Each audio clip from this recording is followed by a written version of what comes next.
राधे राधे। पिछले संस्करण में हमने आपको गीता का तात्पर्य समझाया था, आप लोगों के साथ अपने विचार साझा किए थे जो महापुरुषों के द्वारा कहे गए हैं। आज हम आपको सांख्य निष्ठा और योग निष्ठा का स्वरूप, जो दो भक्ति के मार्ग बताए गए हैं, इसके बारे में विचार साझा करने जा रहा हूँ। और सभी श्रोताओं से, सभी भक्तजनों से मैं प्रार्थना करता हूँ कि इसको ज़रूर सुनें और अपनाएं। संपूर्ण पदार्थ मृग तृष्णा जल की भांति या स्वप्न की सृष्टि के सदृश मायामय होने से माया के कार्य रूप संपूर्ण गुण ही गुणों में बरतते हैं। इस प्रकार समझकर इंद्रिय और शरीर द्वारा होने वाले समस्त कर्मों में कर्तापन के अभिमान से रहित होना तथा सर्वव्यापी सच्चिदानंद परमात्मा के स्वरूप में एक ही भाव से नित्य स्थित रहते हुए सच्चिदानंद वासुदेव के सिवा अन्य किसी के भी अस्तित्व का भाव न रहना, यह तो दोस्तों सांख्य निष्ठा है। ज्ञान योग या कर्म संन्यास भी इसी के नाम है और सब कुछ भगवान को समझकर सिद्धि असिद्धि में संभाव रखते हुए आसक्ति और फल की इच्छा का त्याग करके भगवत के अनुसार सब कर्मों का आचरण करना तथा श्रद्धा भक्तिपूर्वक मन, वाणी और शरीर सब प्रकार के भगवान के शरण में होकर नाम, गुण और प्रभाव सहित उनके स्वरूप का निरंतर चिंतन करना, यह योग निष्ठा है। इसी का भगवान समत्व योग, बुद्धि योग, तदर्थ कर्म, मदर्थ कर्म एवं सात्विक त्याग आदि नामों से उल्लेख किया गया। योग निष्ठा दोस्तों सामान्य रूप से या प्रधान रूप से भक्ति में ही रहती है। गीतोक्त योग निष्ठा भक्ति शून्य नहीं है, भक्ति से जो है वो शून्य नहीं है, जहाँ भक्ति या भगवान स्पष्ट शब्दों में उल्लेख नहीं है, वहाँ भी भगवान का आज्ञा का पालन तो है। इसी दृष्टि से भक्ति का संबंध भी वही है। ज्ञान निष्ठा साधन के लिए भगवान ने जो है ना अनेक युक्तियाँ बतलाई हैं। उन सब का फल एक सच्चिदानंद परमात्मा की प्राप्ति है। ज्ञान योग के अवान्तर भेद कई होते हुए भी उन्हें मुख्य 4 भागों में बांटा जा सकता है। जो कुछ है वह ब्रह्म ही है। पहला ये है, जो कुछ दृश्य वर्ग प्रतीत होता है वह मायामय है। वास्तव में एक सच्चिदानंद ब्रह्म के अतिरिक्त और कुछ भी नहीं है। जो कुछ प्रतीत होता है वह सब मेरा ही स्वरूप है, मैं ही हूँ। जो कुछ प्रतीत होता है वह मायामय है, अनित्य है, वास्तव में है या नहीं, केवल एक नित्य चेतन आत्मा में भी वही है। भगवान कहते हैं इन सब में मैं ही हूँ।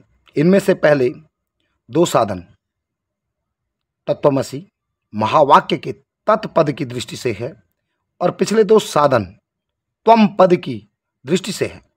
इन्हीं का स्पष्टीकरण हम आपको इस प्रकार से कर सकते हैं। पहला है, इस चराचर जगत में जो कुछ प्रतीत होता है सब ब्रह्म ही है। कोई भी वस्तु एक सच्चिदानंद परमात्मा से भिन्न नहीं है।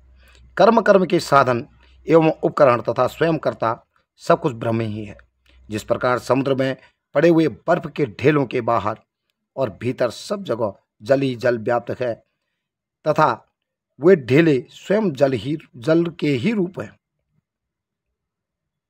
उसी प्रकार समस्त चराचर भूतों के बाहर भीतर एकमात्र परमात्मा ही परिपूर्ण है तथा उन समस्त मूलों के रूप में भी वही है। भक्तों, हम लोग जब सुबह उठते हैं तो हम सोचते हैं मैं कर रहा हूँ, मैंने ये किया, मैंने वो किया। नहीं, उस परमात्मा ने जो है, अगर हम उस परमात्मा को सारा समर्पण करके जो हो रहा है तेरा है, जो कर रहा है तो कर रहा है, मैं तो एक निमित्त मात्र हूँ, इस भाव से अगर हम उस प्रभु को भजते हैं तो स्वयं परमात्मा का जो है, परमात्मा को हम पा सकते हैं।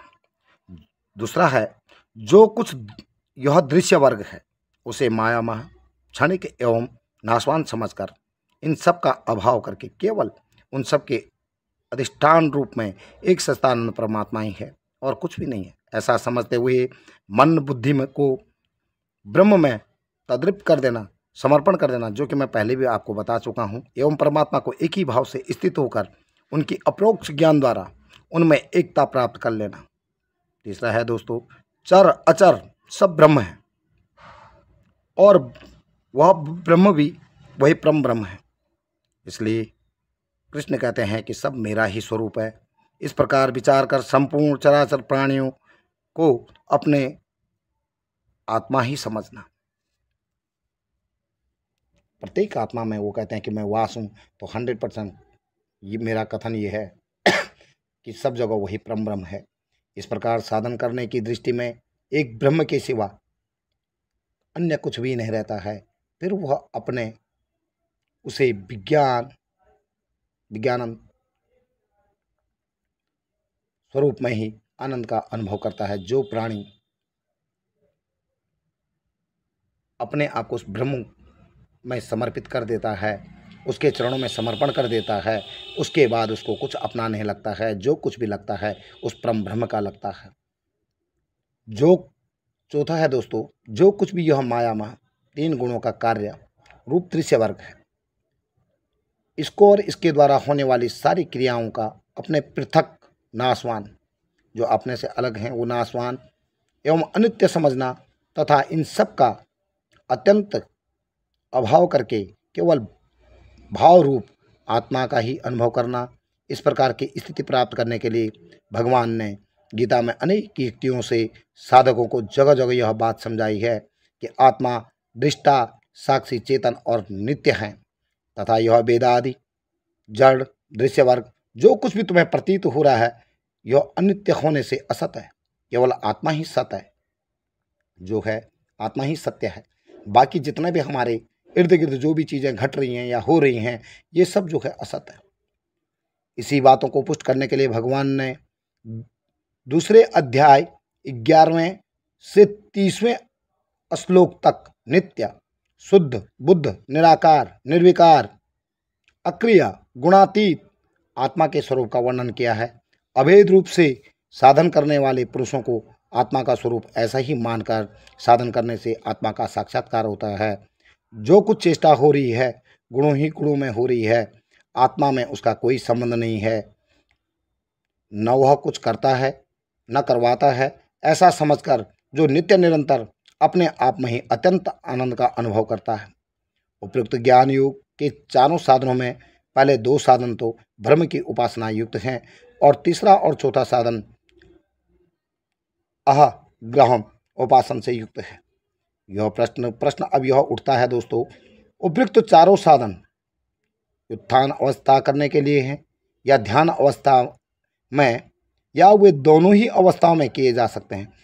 दोस्तों इसका उत्तर है कि चौथे साधन के अंत में जो प्रक्रिया 5वें अध्याय के 9वें श्लोकानुसार बताई गई है, यह तो वह केवल व्यवहार के काल में करने वाली है, और दूसरे साधन के आरंभ के 5वें अध्याय और 17वें श्लोक के अनुसार जो साधन बताया गया है, वह केवल ध्यान काल में ही किया जा सकता है।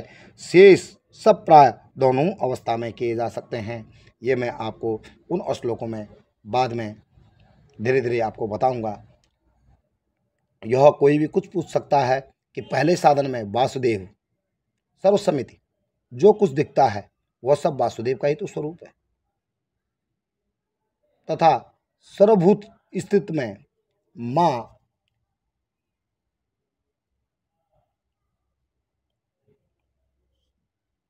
जो पुरुष एक ही भाव में स्थित हुआ संपूर्ण भूतों में आत्मरूप से स्थित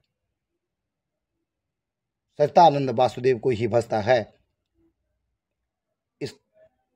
इसका उल्लेख क्यों नहीं किया गया? इसका उत्तर यह है दोस्तों, ये दोनों श्लोक भक्ति के प्रसंग के हैं, दोनों ही परमात्मा को प्राप्त हुए पुरुष का वर्णन है, अतः इसका उल्लेख प्रसंग में नहीं किया गया, परंतु इनको ज्ञान के प्रसंग में लेकर इनके अनुसार साधन करना चाहे तो कर सकता है। ऐसा करने में कोई आपत्ति नहीं है। जिस प्रकार ऊपर सांख्य निष्ठा के 4 विभाग किए गए हैं, उसी प्रकार योग निष्ठा के भी 3 मुख्य भेद हैं। पहला है दोस्तों कर्म प्रधान, जिसे हम कर्मयोग के नाम से जानते हैं, भक्ति मिश्रित उसे कर्मयोग, और भक्ति प्रधान ये कर्मयोग। ये कर्मयोग के तीनों भाग हैं। समस्त कर्मों में सांसारिक पदार्थों में फल और आसक्ति सर्वथा त्याग करके अपने वर्णानुसार शास्त्र विहित कर्म करते रहना ही कर्म प्रधान कर्मयोग है। इसके उपदेश में कहीं कहीं भगवान ने केवल फल के त्याग की बात कही है, वही केवल आसक्ति त्याग की बात कही है दोस्तों, और कहीं फल और आसक्ति दोनों को छोड़ने की बात कही है। जहाँ केवल फल के त्याग की बात कही गई है, वहाँ आसक्ति त्याग की बात भी साथ में ही समझ लेनी चाहिए। जहाँ केवल आसक्ति त्याग की बात कही है, वहाँ फल त्याग के बाद ही समझ लेनी चाहिए। कर्मयोग का साधन वास्तव में तभी पूर्ण होता है दोस्तों, जब फल और आसक्ति दोनों का ही त्याग होता है। दूसरा है भक्त मिश्रित कर्मयोग। पहले मैंने आपको कर्म प्रधान कर्मयोग के बारे में समझाया, अब मैं आपको भक्त मिश्रित कर्मयोग के बारे में समझाता हूँ।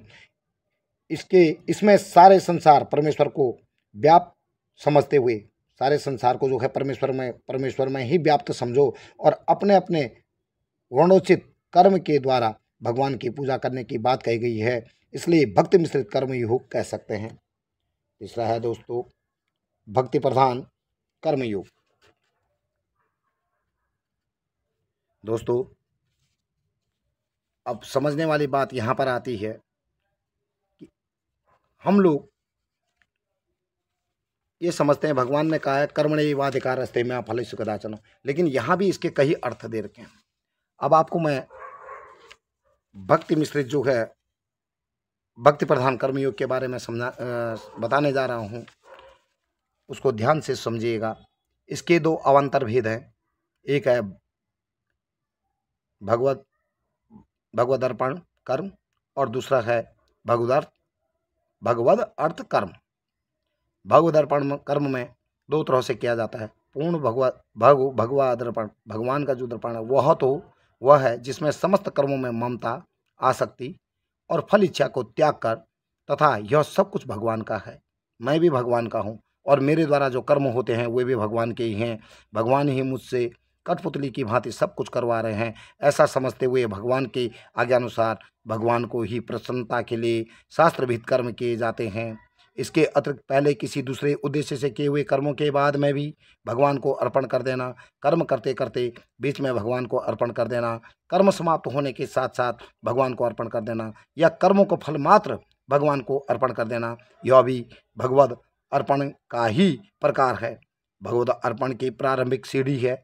ऐसा करते करते उपयुक्त पूर्ण भगवद अर्पण होता है।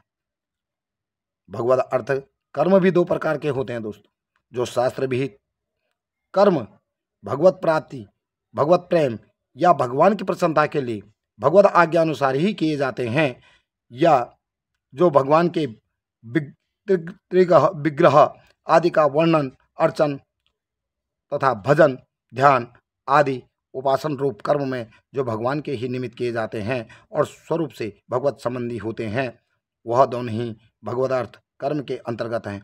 इन दोनों प्रकार के कर्मों में मत कर्म और मदर्थ कर्म नाम से भी गीता में उल्लेख हुआ है। इसके अनन्य भक्ति एवं भक्ति योग कहा गया है, जिसे हम क्या कहते हैं, अनन्य भक्ति एवं भक्ति योग कहते हैं। भगवदार्थ इन दोनों कर्मों में सम्मिलित है। इन सब का फल एक ही है, भगवत प्राप्ति। ये जो दो रास्ते बताए गए हैं दोस्तों, यही दोनों भगवान को प्राप्त करने के हैं। अब प्रश्न यह उठता है, योग निष्ठा स्वतंत्र रूप से भगवत प्राप्ति करा देती है क्या, या ज्ञान निष्ठा अंग बनकर? इसका उत्तर है दोस्तों, गीता में दोनों ही बातें जो हैं मान्य हैं। अर्थात भगवत गीता योग निष्ठा भगवत प्राप्ति पर मोक्ष का स्वतंत्र साधन भी मानती है, और ज्ञान निष्ठा सहायक भी। साधक चाहे तो बिना ज्ञान निष्ठा की सहायता के सीधे ही कर्मयोग से परम सिद्धि को प्राप्त कर सकता है, या कर्मयोग द्वारा ज्ञान निष्ठा को प्राप्त कर ज्ञान निष्ठा के द्वारा परमात्मा को प्राप्ति कर सकता है। दोनों में से वह कौन सा मार्ग ग्रहण करे, यहाँ प्रश्न उठता है। यह उसकी रुचि पर निर्भर है। उसकी कौन सी रुचि है, वो किस तरीके से परमात्मा को प्राप्त करना चाहता है, वो उस रुचि को अपना सकता है। योग निष्ठा स्वतंत्र साधन है, इस बात को भगवान ने स्पष्ट शब्दों में बताया हमें, तथा कहा है भगवान में चित्त लगाकर भगवान के लिए ही कर्म करने वाले को भगवान की कृपा से भगवान मिल जाते हैं। यह बात भी जगह जगह भगवान ने कही है। गीता के जब अर्जुन को ज्ञान दे रहे थे उस समय ये कहा है।